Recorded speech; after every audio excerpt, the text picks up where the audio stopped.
వీటన్నిటికీ మధ్యలో ఉంది తెలుగు గడ్డ. ఆ గడ్డకి ముద్దు బిడ్డను. టోటల్ ఆంధ్రప్రదేశ్ హార్ట్ లో ఉన్నాను. రే బుల్లి, వద్దురా, మీ ఇద్దరం పెళ్లి చేసుకోవాలనుకుంటున్నాం. గొడవలు ఎందుకురా, వదిలేరా ప్లీజ్.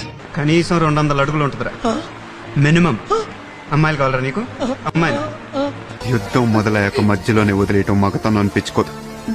మీ ఊరు కబడ్డీ ఆడటానికి వచ్చాక తెలిసింది ఆడాల్సింది గ్రౌండ్ లో కాదు ఇక్కడని. వీళ్ళందరికీ చెప్పు, లంచం అడిగితే పొడి చేశానని. జాకే సబ్కు బోలో, రిశ్వత్ మాంగా ఇస్లే మాట్లాడ. నాకు మా అమ్మ కావాలి సైన్స్, మా అమ్మ ప్రేమ కావాలి. నన్ను మళ్ళీ చిన్నపిల్లని చేసే సైన్స్. బాధపడకు పూరి, మీ అమ్మ వాళ్ళందరూ అనవసరంగా భయపడుతున్నారు, కానీ నువ్వు అంత అందంగా ఏం లేవు.